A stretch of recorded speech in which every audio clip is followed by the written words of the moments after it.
কালীপাড়ার সনাতন ধর্ম অবলম্বী ভাইদের জন্য শুভেচ্ছা। আমার এই মুসলমান ভাইরাও আছে, তাদের জন্য সালাম। আসসালামু আলাইকুম। প্রিয় ভাইরা, দীর্ঘ সময় আমাদের অ্যাডভোকেট ওবায়দুর রহমান সাহেব কিছু কথা বলছেন, আমাদের সাবেক এমপি শওকত চৌধুরী সাহেব অনেক কথা বলেছেন। আমি সংক্ষেপে এইটুকু বলি, আমরা দীর্ঘ 16 বছর নির্বাচনের জন্য দাঁড়াতে পারি নাই। বিগত দিনের সরকার নানা ছলচাতুরি করে মানুষের ভোটের অধিকারটা কেড়ে নিয়েছিল। আমরা ভোটের অধিকারের জন্য লড়াই করার জন্য আমাদের উপর জেল, জুলুম, হত্যা, নিপীড়ন, নির্যাতন ইত্যাদি হয়েছে। আমরা বাড়ি ছাড়া ছিলাম, জেলে ছিলাম। এখন সময় আসছে সকল মানুষ এইবার নির্বাচনে অংশগ্রহণ করবে। এখন নির্বাচনে অংশগ্রহণ করবে, তাতে দেখা গেছে যে চৌধুরী সাহেব একটা ব্যাখ্যা দিল যে স্বাধীনতার পক্ষের শক্তি বা স্বাধীনতাকালীন আমরা পক্ষে যে শক্তি ছিলাম, মুক্তিযুদ্ধ করেছি আমরা, সেই পক্ষের শক্তি আমরা আজকে এসে দাঁড়িয়েছি এই নির্বাচনে ধানের শীষ মার্কা নিয়ে। আর একটি দল নানা কারণে বিতর্কিত হয়েছে, এখন তারা দেশে নাই।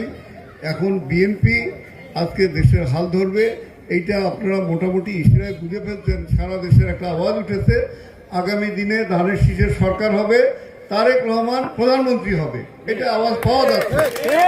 এই আওয়াজ যখন পাওয়া যাচ্ছে, আমরা আমাদের বিপরীতে থাকবো? নিশ্চয়ই থাকবো না। রবীন্দ্রার সঙ্গে একসঙ্গে আমরা ন্যাপ পার্টি করছি।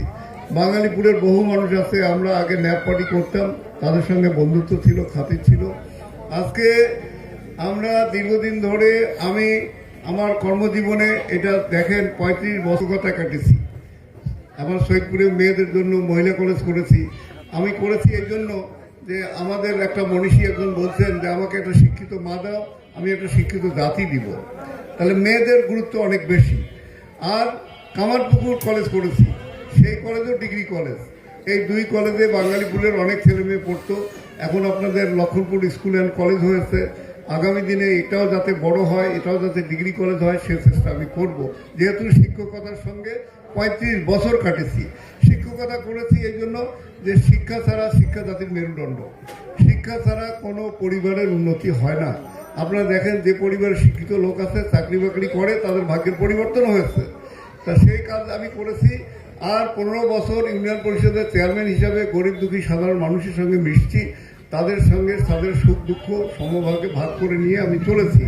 কাজে এই যে অতীত অভিজ্ঞতা, আমার ইউনিয়ন পরিষদের চেয়ারম্যান হিসাবে, জেলা পরিষদের সদস্য হিসাবে, শিক্ষকতা হিসাবে আমার যে অভিজ্ঞতা, আমার জীবনের শেষ সময় কাজে লাগাতে চাই।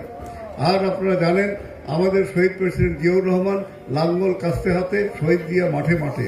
উনি সাধারণ মানুষের সঙ্গে ছিল, কৃষকের সঙ্গে ছিল, মানুষের উন্নতির কথা চিন্তা করতেন। আজকে তার ছেলে তারেক রহমান অনেক আগে 31 দফা কর্মসূচি রচনা করতেন। এই 31 দফা কর্মসূচির সার সংক্ষেপ হলো এইটা যে মায়েদের জন্য ফ্যামিলি কার্ড দিবে। প্রত্যেকটা মা, পরিবারের যিনি প্রধান মা, তিনি পাবেন ফ্যামিলি কার্ড। এই কার্ডে প্রতি মাসে 2 থেকে 2,500 টাকা ওই মায়ের নামে আসবে। আর কৃষক ভাইদের জন্য সুবিধার্থে যারা কৃষিকাজ করে তাদের কৃষি কার্ড দিবে। যে সমস্ত উপকরণ কৃষিকাজে লাগে সেগুলো দেওয়া হবে। আমার যুবক ছেলেমেয়েরা যাতে ভালো লেখাপড়া করতে পারে তার ব্যবস্থা আমরা করেছি। ইতিমধ্যে আমরা সৈয়দপুর কলেজটা অনার্স কলেজ হয়েছে, ওইটা মাস্টার ডিগ্রি যাতে পড়া যায় সেই ব্যবস্থা করব। আমাদের এখানে বাউস্ট হয়েছে, আর একটি বিশ্ববিদ্যালয় বা মেডিকেল কলেজ স্থাপনের আমরা চেষ্টা করতেছি, যাতে আমাদের এই এলাকার ছেলের পান্তা ভাত খেয়ে ডাক্তার হতে পারে। এই চেষ্টা আমরা করছি। সৈয়দপুর এবং কিশোরগঞ্জের উন্নয়নের জন্য কাজ করব।